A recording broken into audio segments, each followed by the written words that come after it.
అందరికి నమస్తే, good morning, welcome to Sakshi today. ఈ రోజు వార్తలను విశ్లేషిస్తే, వ్యవసాయ యాంత్రీకరణలో కమిషన్ల దందా, నీకింత నాకింత అంటూ కంపెనీలతో బేరసారాలు. 2025-26కి టెండర్లు ఖరారైన ఒక్క పరికరం ఇవ్వని ప్రభుత్వం. ఆర్థిక సంవత్సరం ముగిసిన కొలిక్కిరాని డ్రోన్ పైలట్లు, సిహెచ్సి గ్రూపుల ఎంపిక, గతేడాది ఇవ్వాల్సినటువంటి పరికరాలు ఈ ఏడాది ఇచ్చేందుకు సన్నాహాలు, అధిక ధరకు కోట్ చేసి సామర్థ్యం లేని చైనా పరికరాలకు పచ్చజెండా, జీఎస్టీ 12% నుంచి 5%కి తగ్గించిన పరికరాల ధరలు మాత్రం పెరుగుతూ ఉన్నాయి.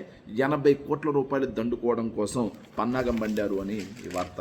ఎంత దుర్మార్గం అంటే, అచ్చెన్నాయుడు అనే ఒక వ్యక్తి కార్మిక శాఖ మంత్రిగా ఉన్నప్పుడు ఈహెచ్ఎస్ డబ్బులు మింగేస్తాడు. ఇప్పుడేమో వ్యవసాయ శాఖ మంత్రిగా ఉండి 2024-25 ఆర్థిక సంవత్సరానికి గాను కేంద్ర ప్రభుత్వం నుంచి వచ్చినటువంటి 343 కోట్ల రూపాయల నిధులు దేనికిరా అంటే వ్యవసాయ యాంత్రీకరణ. ఆ 43 కోట్ల నిధులకు సంబంధించి 1,00,000 మందికి వ్యక్తిగత పరికరాలు, సిహెచ్సి గ్రూప్లో 1000 మందికి కిసాన్ డ్రోన్లు, క్లస్టర్ స్థాయిలో 1000 కంబైన్డ్ హార్వెస్టర్స్ ఇస్తామని చెప్పేసి 343 కోట్ల రూపాయలు తీసుకుంటే, ఆచరణలో మాత్రం 129 కోట్లతో 25,000 వ్యక్తిగత పరికరాలు, 875 డ్రోన్స్ పంపిణీ చేసి అస్మదీయ కంపెనీలకు మాత్రమే ఇచ్చారు, అర్హత గల కంపెనీలకు ఇవ్వలేదని చెప్పేసి ఆ కంపెనీలే నేరుగా కోర్టును ఆశ్రయించడం జరిగింది. బిల్లుల చెల్లింపులో 15 నుంచి 20% తీసుకున్నారు. అంటే దాదాపుగా 25 కోట్ల రూపాయలు అచ్చెన్నకు సంబంధించినటువంటి బృందం నొక్కేశారు అని చెప్పేసి వ్యవసాయ యాంత్రీకరణ పరికరాలు చెందిన వాళ్ళే నేరుగా కోర్టును ఆశ్రయించినటువంటి పరిస్థితి చూసాం. మరి 2026 ఏదైతే 25-26 సంవత్సరానికి సంబంధించిన సరిగా కట్టబెట్టారా అంటే అది ఇంకా ఎంత దుర్మార్గం అంటే, 25-26కి సంబంధించి 240 కోట్లతో ఎఫ్పిఓలు, పిహెచ్సి గ్రూపులకి 1000, ఇంజనీరింగ్ పట్టభద్రులకు 75 కిసాన్ డ్రోన్లు, సిహెచ్సిలకు 164 హై కాస్ట్ మిషనరీ, 1050 ట్రాక్టర్లతో పాటు 40 వేలకు పైగా వ్యక్తిగత పరికరాలు ఇవ్వాలని లక్ష్యంగా పెట్టుకున్నారు.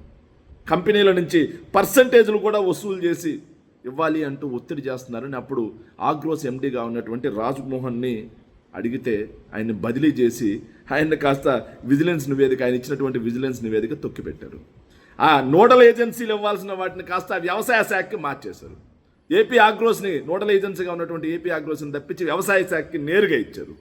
మరి ఎంత దుర్మార్గం అంటే, జిఎస్టీ 12%, 15% ఉన్నప్పుడు మాత్రం 22,000, 23,000 అయితే జిఎస్టీ 5% తగ్గిస్తే 26,000 రూపాయలకి ఇలా అధికంగా దుర్మార్గంగా చైనాకు సంబంధించినటువంటి హార్వెస్టింగ్ మిషన్లు, మన హార్వెస్టింగ్ మిషన్లు అయితే 1.5 to 2% వరకు కూడా వేస్టేజ్ ఉంటే, చైనాకు సంబంధించినటువంటి హార్వెస్టింగ్ మిషన్స్ 7.5% హార్వెస్టింగ్ మిషన్లు కోస్తా ఉంటే 7.5% పంట నష్టం జరుగుతూ ఉంది.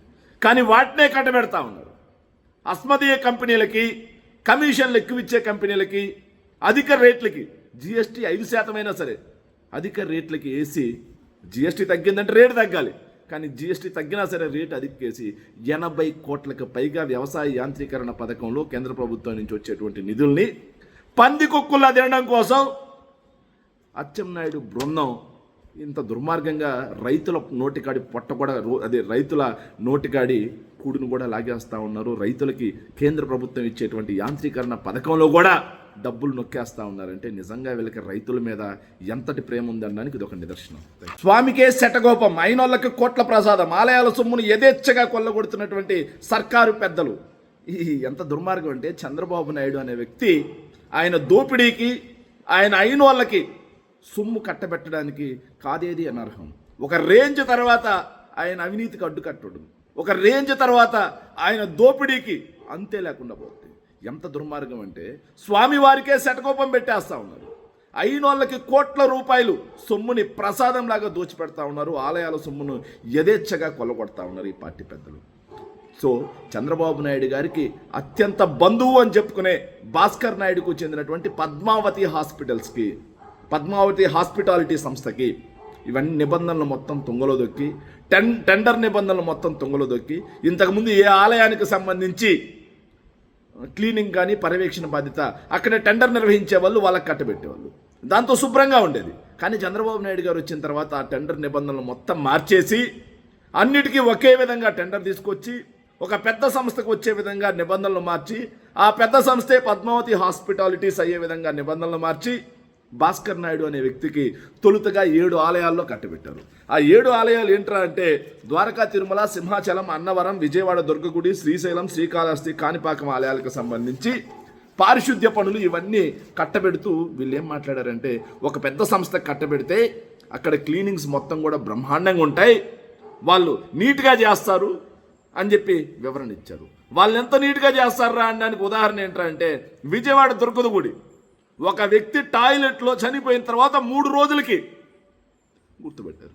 అంటే 3 రోజులు టాయిలెట్లు క్లీన్ చేయలేదనగా అర్థం, 3 రోజులు పారిశుద్ధ కార్యక్రమాలు పనిచేయలేదనగా అర్థం. మరి ఇలా 7 ప్రధాన ఆలయాలకి కట్టబెట్టిన వాళ్ళు మళ్ళీ ఇంకో 15 ప్రధాన ఆలయాలకి ఒకే సంస్థకు వచ్చే విధంగా, ఆయన చంద్రబాబు నాయుడు గారి ముఖ్య బంధువు అయ్యే విధంగా, ఆయనే భాస్కర్ నాయుడు అయ్యే విధంగా, ఆయనకు సంబంధించినటువంటి పద్మావతి హాస్పిటాలిటీకే వచ్చే విధంగా 2 సంవత్సరాల్లో 100 కోట్లకు పైగా దేవుడు సొమ్ము దోచుకునే విధంగా టెండర్లు కట్టబెట్టేసి ఇంత దుర్మార్గంగా దేవుడు సొమ్మును కూడా తినేస్తూ ఉన్నారంటే, దేవుడు సొమ్మును కూడా అవినీతి చేస్తూ ఉన్నారంటే, నిజంగా మీకు దేవుడన్నా కానీ, భక్తి కానీ, భయం కానీ ఏమన్నా ఉన్నాయా? కేవలం మీరు దోచుకోవడం కోసం, దోచుకున్నదే పంచుకొని తినుకోవడం కోసం మాత్రమే అధికారంలోకి వచ్చారు, కానీ ప్రజలకి మంచి చేయడం కోసం ఎక్కడా రాలేదు. సో ఇంతకుముందు ఉన్నటువంటి టెండర్ నిబంధనలను మార్చి L1గా దీనికి వచ్చే విధంగా చేసి ఆఖరికి దేవుడు సొమ్ము కూడా దిగమింగుతున్నారంటే, చంద్రబాబు నాయుడు గారు నీ ప్రభుత్వానికి నూకలు నిండిపోయినాయి, శిశుపాలుడి పాపాలు పడినట్టే నీ ప్రభుత్వం యొక్క పాపాలు కూడా దండిగా పండుతా ఉన్నాయి. ప్రజలే సరైన సమయంలో బుద్ధి చెప్తారు. ప్రజలు ఎన్నుకున్నవి కాదు, పాలకులు ఎంచుకున్న ప్రభుత్వాలు ఇది. ఎన్నికల ప్రక్రియ అపహాస్యం. ఏపీలో ఈసీ లెక్కల ప్రకారమే 132% మంది ఓటు హక్కుని వినియోగించుకున్నారు. మే 13 రాత్రి 2 గంటల 15 నిమిషాల్లో 2 గంటల 15 నిమిషాల్లో 17,19,482 ఓట్లు పోలయ్యాయి. ఇది ఎలా సాధ్యమని పాలకులు కానీ ఈసీ కానీ చెప్పట్లేదు. పౌరుణ్ణి చంపకుండా పౌరసత్వాన్ని చంపడమే ఎస్ఐఆర్. ప్రముఖ రాజకీయ విశ్లేషకులు పరకాల ప్రభాకర్. సో నిజంగా పరకాల ప్రభాకర్ గారు చాలా రోజుల నుంచి అడుగుతున్నారు. కేవలం రాత్రి 2 గంటల 15 నిమిషాల్లో 4%, 4.16% అంటే 17,19,482 ఓట్లు ఎలా పోలయ్యాయి? అంటే నిమిషానికి 3 ఓట్లు ఎలా పోలయ్యాయి? నిన్న జరిగినటువంటి బెంగాల్ ఎన్నికల్లో కానీ, అస్సాం ఎన్నికల్లో కానీ, కేరళ ఎన్నికల్లో కానీ, తమిళనాడు ఎన్నికల్లో కానీ సాయంత్రానికి పోల్ పర్సంటేజ్ ఇచ్చినటువంటి ఈసీ ఆంధ్రప్రదేశ్ ఎన్నికల్లో పోల్ పర్సంటేజ్ ఇవ్వడానికి 4 రోజులు ఎందుకు పట్టింది? పోల్ పర్సంటేజ్ ఇవ్వడానికి 4 రోజులు ఎందుకు పట్టింది?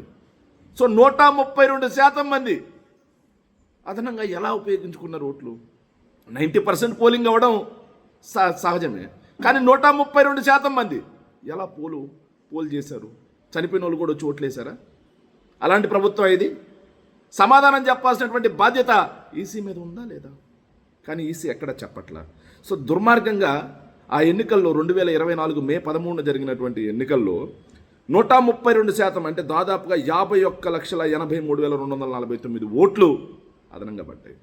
51,83,249 ఓట్లు అంటే ప్రభుత్వాలు అటు నుంచి ఇటు నుంచి అటు మారిపోయే ఓటు అది. సో అన్ని ఓట్లు అదనంగా పడితే, ప్రభుత్వాలు మారితే, పోలింగ్ మీద ప్రజలకి ఎన్నో అపోహలు ఉంటే మరి సమాధానం చెప్పాల్సినటువంటి ఈసీ ఈ రోజు వరకు కిక్కురు మనకుండా సైలెంట్గా ఉంది. సమాధానం చెప్పాల్సినటువంటి ఈసీ మొహం చాటేస్తూ ఉంది.